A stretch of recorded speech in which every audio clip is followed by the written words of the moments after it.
Hello, good evening. I'm Malshani Gamage and this is Prime TV News. We take a look at your headlines first.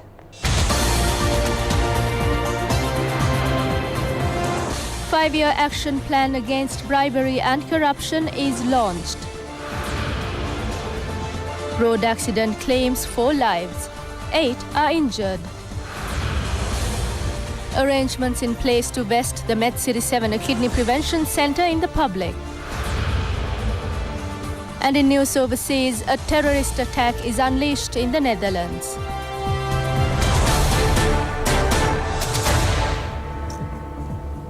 And now for the news in detail. The 5-year National Action Plan for the elimination of bribery and corruption was launched today under the patronage of President Maithripala Sirisena. Addressing the function organised in this respect, the President said that even though there was an explicit programme to crack down on bribery and corruption, a problematic situation has arisen in the country in enforcing the law against the offenders. Chairman of the Bribery or Corruption Investigations Commission, President's Counsel Sarat Jaimana, handed over to the President the 5-year action plan on the elimination of bribery and corruption. The 5-year plan has been prepared with the aim of achieving economic, social, cultural, environmental and sustainable development by eliminating fraud and corruption in the country. Views have been obtained from intellectuals, foreign experts and the public by holding about 40 rounds of discussions. Further expressing his views on the occasion, President Maithripala Sirisena said that strong decisions which had not been taken by any other government had been taken during the last 4 years with the aim of ending bribery and corruption. The President alleged that Singaporean authorities were yet to support the extradition of bond scam fugitive Arjuna Mahendran.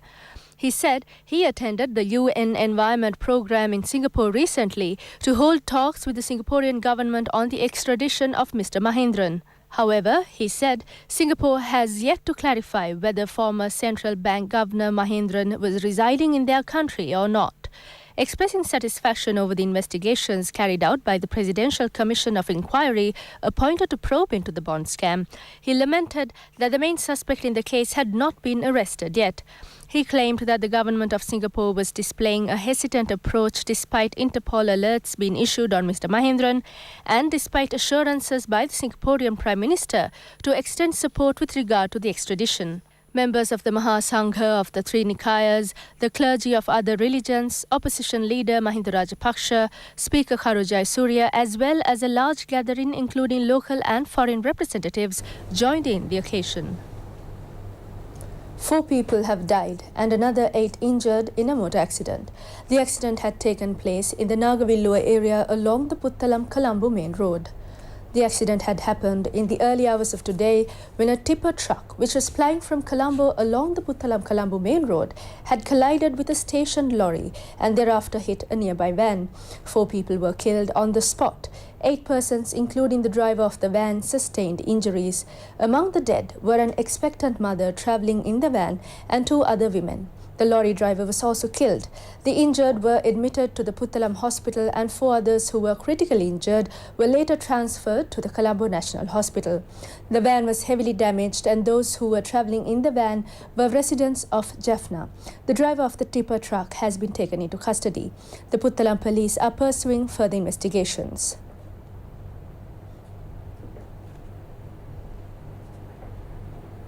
President Maithripala Sirisena will vest in the public the MedCity 7 a kidney prevention centre on Wednesday. The centre has been constructed with the most modern technology in the world. 487 million rupees has been spent for the project from the President's fund. It is equipped with a stay centre for patients, a laboratory and many other facilities.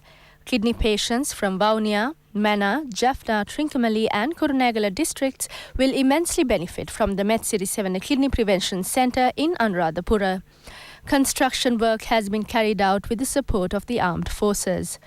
A group of officials, including North Central Provincial Health Director Dr. Palitha Bandara, made an inspection visit to the centre. Dr. Palitha Bandara said that by now there are nearly 17,000 kidney patients within the North Central Province. He said that the second floor of the centre is allocated to provide knowledge to those who had undergone kidney transplants and to those who are to face such a situation. Nearly 18 rooms are allocated for this purpose. He revealed that the government intends to provide meals to patients who come from faraway places. Southern Provincial Council member Krishantha Pushpakumara alias Rattarang, who is on bail after facing charges of abusing a girl, resigned from his post today. He said that he would be out of active politics until the case filed against him is concluded. The provincial councillor is accused of seriously abusing the girl within one of his devalas situated in the Akmiman area. Addressing a news conference today, Krishantha Pushpakumara said that he arrived at this decision considering the fake allegations charged against him in the recent past. He mentioned that the people vote for a politician due to the respect and the image they possess, and that although the people in Gaul voted for him with this opinion, when considering the recent allegations levelled against him, it is a great disrespect towards the people. His resignation will help the judiciary to freely conduct judicial activities regarding the matter. Mr. Pushpakumara said he will face this challenge as a normal citizen, as he is accused of a deed he did not commit. The construction of 200 Dhamma school buildings throughout the island under the Sisu Daham Sevana program parallel to the Tripitakaabhu Andana Week has commenced. The program has been launched according to a concept of Minister Sajith Premadasa.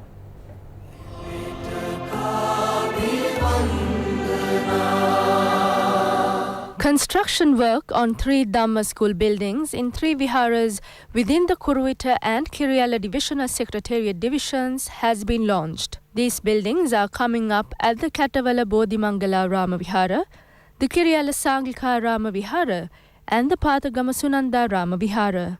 A large gathering including people's representatives, residents and Dhamma school students joined in the occasion.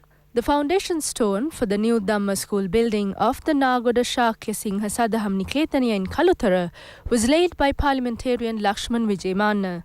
4 million rupees is expected to be incurred on this work. There are more than 150 students pursuing Dhamma education.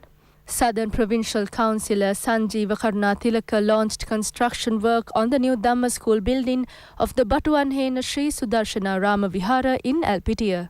Among those present on the occasion were members of the Sangha, including the chief incumbent of the Vihara, the Venerable Batuanhene Dharmamurti Thera, and residents. Deputy Minister Karna Ratna Parnavitana joined in the launch of construction work on the Dhamma school building of the Kapuhen Tota Sri Abhayatilaka Ramapuran Vihara in Palmadulla. A group including members of the Mahasangha and residents joined in the occasion. Meanwhile, work on the new Dhamma school building of the Horanayapula Sri Pushpa Rama Vihara at Udubadava has also been launched. It took place under the patronage of Deputy Minister Nalin Bandara. Regional public representatives and the Mahasangha were present.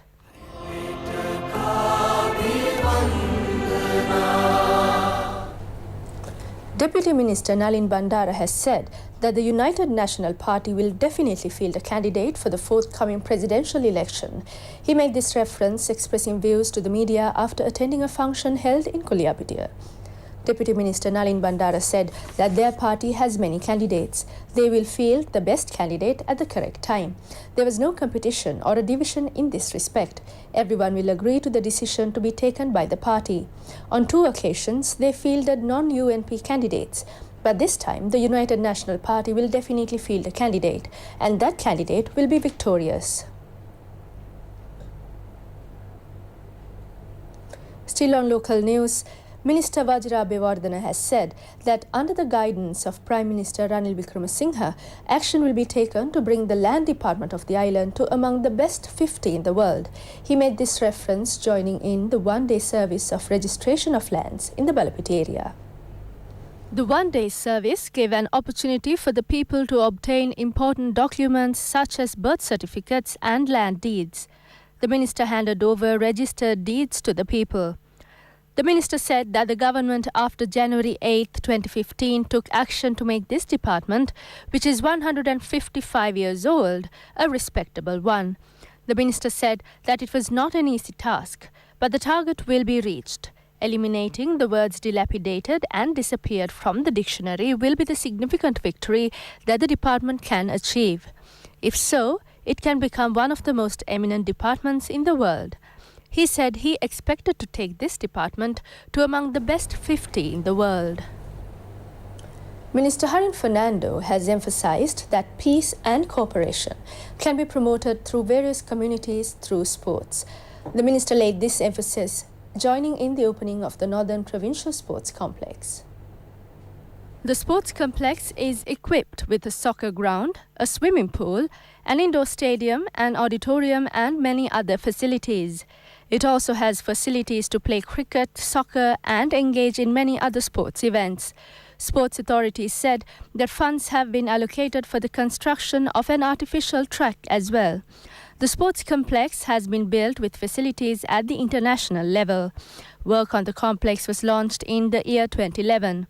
Noteworthy was the opening of the complex by an athlete. Minister Harin Fernando said that the sports complex encountered many issues.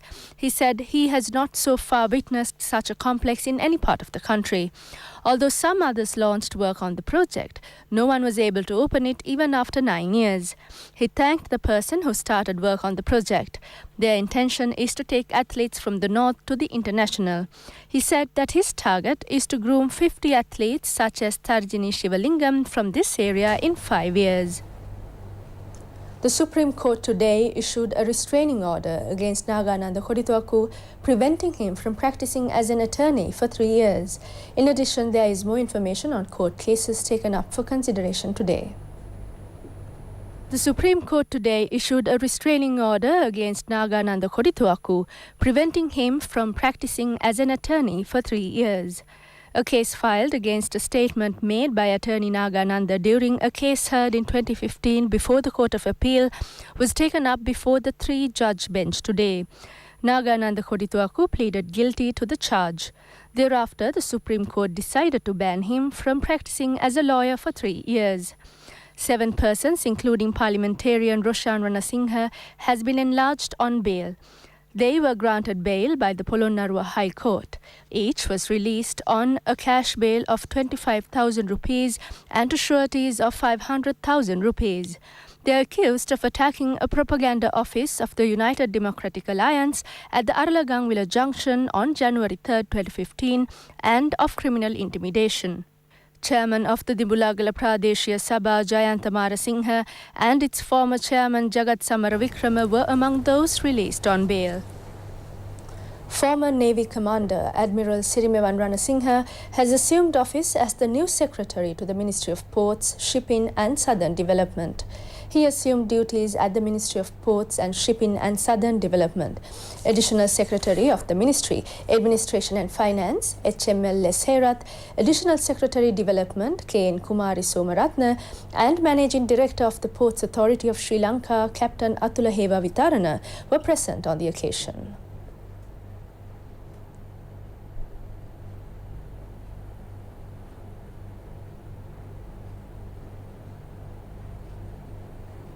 We have Biz News up next.